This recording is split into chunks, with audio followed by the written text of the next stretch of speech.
Amados, a paz do Senhor Jesus, aqui é o irmão Renato, retornando ao canal Hora Teológica, tudo bem com vocês? Graças a Deus por mais esse dia que o Senhor nos concede e tem nos concedido para trazer mais um clássico, uma obra fantástica de bibliologia, para quem que gosta de trabalhar com o cânon sagrado, como a escritura lá foi compilada, como ela foi organizada, os escritores, né, os seus destinatários, a origem, o porquê que foi escrito, para onde foi escrito.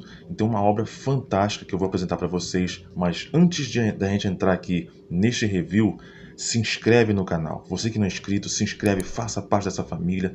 Ajude também a gente a estar divulgando o nosso trabalho, para que o YouTube venha ver que esse trabalho é relevante para você, é importante, para que o canal possa continuar crescendo, alcançando outras pessoas também, outras pessoas possam ser levadas à boa leitura bíblica, à boa leitura teológica. E também aciona o sininho das notificações. Não se esqueça de quando você apertar o sininho, você vai olhar aquelas 3 abas abrindo, né? Aperta sempre aquela opção de cima, a opção todas, para você não perder nenhum conteúdo no canal.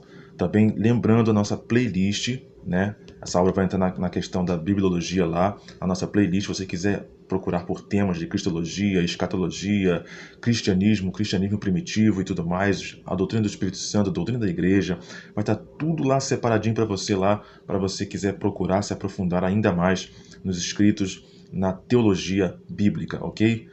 A obra que eu tenho que apresentar para vocês é essa aqui, ó. A Bíblia Sem Mitos, do Eduardo Arens, uma introdução crítica, essa aqui da editora Paulus, tá? Vamos fazer aqui uma breve introdução ao sumário. Muito bem, irmãos. Retornando aqui ao índice, como as obras da Paulus às vezes nos apresentam no final da obra, então eu vou mostrar para vocês aqui o conteúdo dela. Olha aqui.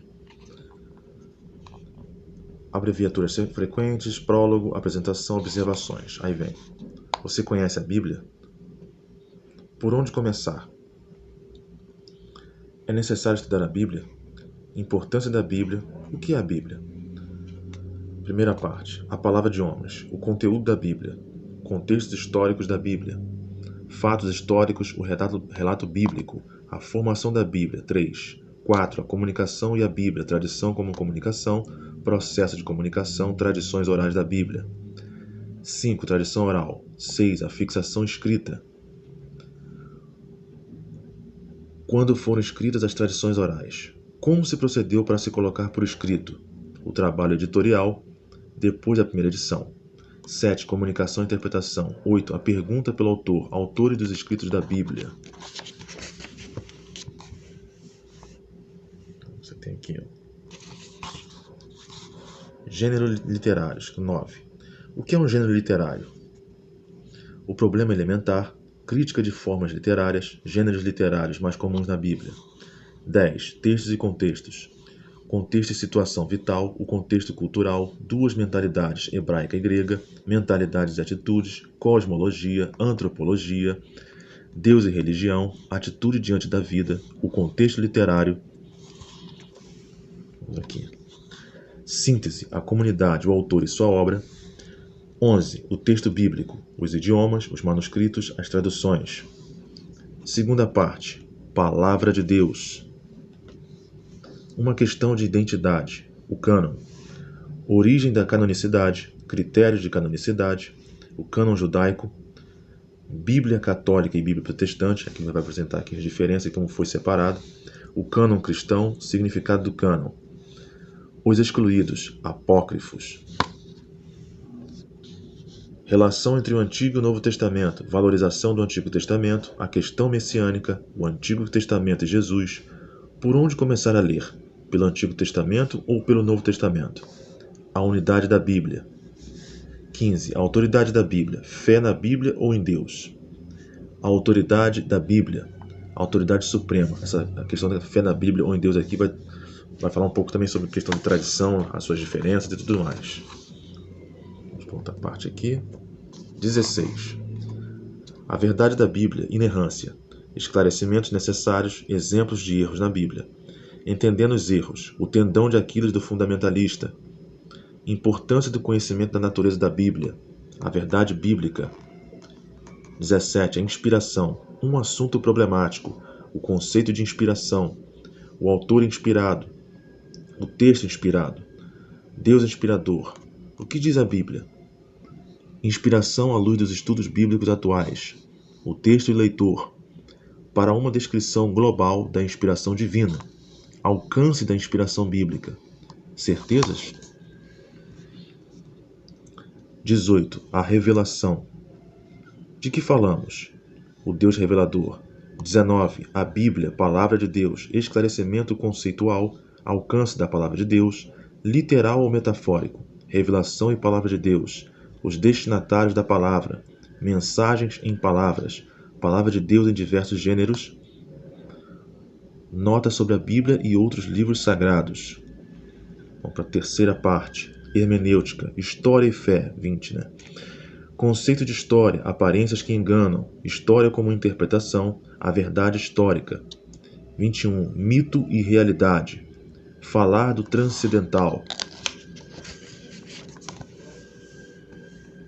Vamos agora aqui para a continuação. Mito e linguagem, demitização, linguagem mítica e realidade. 22. Níveis de significação na Bíblia, sentido literal, sentido pleno, exegese alegórica, sentido tipológico, sentido canônico. Nota sobre a livre interpretação, a interpretação política da Bíblia. 23. Escritura e tradição. O que é tradição? Importância da tradição, tradição e vida. 24. Somente a Bíblia? Considerando os fundamentais, o ontem e o hoje da Bíblia. 25. Sugestões para a leitura e o estudo da Bíblia. A leitura pessoal da Bíblia, o estudo da Bíblia. Apêndice, o fundamentalismo cristão, a Pontífice Comissão Bíblica e bibliografia. Vou apresentar alguma parte para a gente trabalhar em alguma leitura aqui que o autor vai nos apresentar. Esse trecho aqui é bem interessante, irmãos. Vai falar sobre aqui, o trabalho editorial. Vai falar sobre a separação dos livros. Aqui, Os escritos foram redigidos por escribas, pessoas cultas e preparadas para a escritura e composição de textos, mas não poucos foram escritos por amanuenses, aos quais se ditava diretamente ou se encarregava a composição do texto. Tal é o caso dos grandes blocos de oráculos nos livros dos profetas e da maioria das epístolas. Em Jeremias 36,4, amanuense é identificado, é Baruque, ou seja, o escriba. Filho de Nerias, em Romanos 16:22, o secretário de Paulo, Tércio, dá-se a conhecer ao introduzir suas saudações pessoais. Não nos esqueçamos de que cada livro foi composto independentemente dos outros.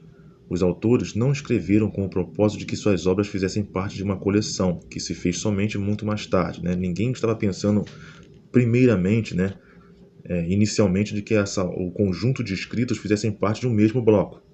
Cada um é um escrito autônomo, independente.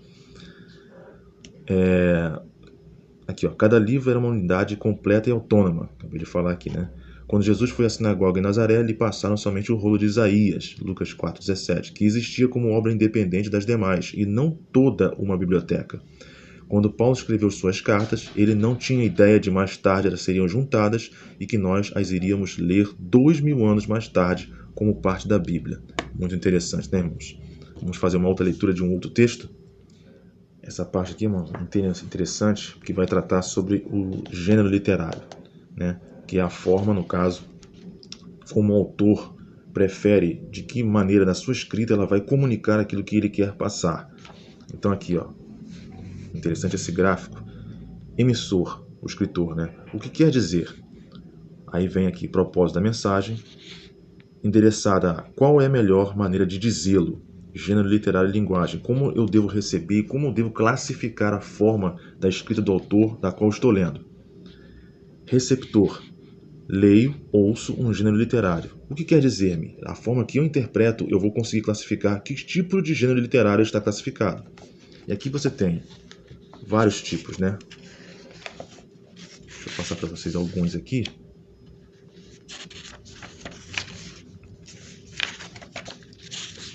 Você tem lendas, você tem aqui, aqui é interessante que ele vai tratar aqui, Lenda, é um relato criado a partir de um núcleo histórico que narra um acontecimento admirável a respeito de uma personagem importante. A lenda, que não deve ser confundida com conto ou mito, tem por finalidade destacar a heroicidade ou outro aspecto de um personagem para que sirva de inspiração ou modelo, ou para provocar admiração. No caso, você tem aqui, ó, ele vai dar exemplos. Os relatos sobre, mais perto. Os relatos sobre Josué aqueles que se encontram no livro de Juízes, assim como muitos dos relatos sobre Samuel, Saul e Davi. São legendários, entra como gêneros de lendas, né? Não que não existiam, mas a forma como é narrada são contos de lendas. Você tem aqui epopeia. Por sua parte, essa mira-se a lenda. Distingue-se desta por concentrar-se em um acontecimento como tal, não em um personagem, diferente da lenda, que vai especificar o personagem em si, né? Por exemplo, a conquista de Jericó, no caso Jericó, o relato sobre Sodoma e Gomorra, sobre a questão da Babilônia, né, a deportação para a Babilônia, tudo isso entra como gênero da epopeia. Muito interessante, né, irmãos? Olha só, mito, ao contrário, não se baseia em acontecimento histórico, mas é um relato de algo supostamente ocorrido em um tempo imemorial, que se expressa com personagens representativos em figuras simbólicas e coloridas, em geral, com a intervenção de seres, poderes ou forças que não são deste mundo. Você tem, por exemplo, aqui o relato do confronto ali com Jacó com um anjo, né? Manoá ali com a questão do anjo quando vai anunciar o nome de Sansão, entre outras coisas. Mas, irmãos, ó, muito interessante, eu estou lendo aqui ainda, mas é fantástico, uma obra profunda, tá? Impossível você não abrir a sua mente, de clarear, iluminar, realmente com as revelações e muitas coisas dentro da própria Bíblia que a gente não consegue alcançar na profundidade que o texto nos apresenta. Ok, irmãos? Que fica a dica aqui para vocês, uma obra fantástica. Mais uma vez, eu vou deixar aqui abaixo do vídeo o link da descrição para você adquirir esta obra fantástica, maravilhosa. Mais uma vez, ó, a Bíblia sem mitos, tá? Sem mitos mesmo, né? Uma introdução crítica, Eduardo Arens, Editora Paulus. Ok, irmãos? Muito obrigado por ter ficado com a gente até agora. Deus abençoe e até o próximo vídeo.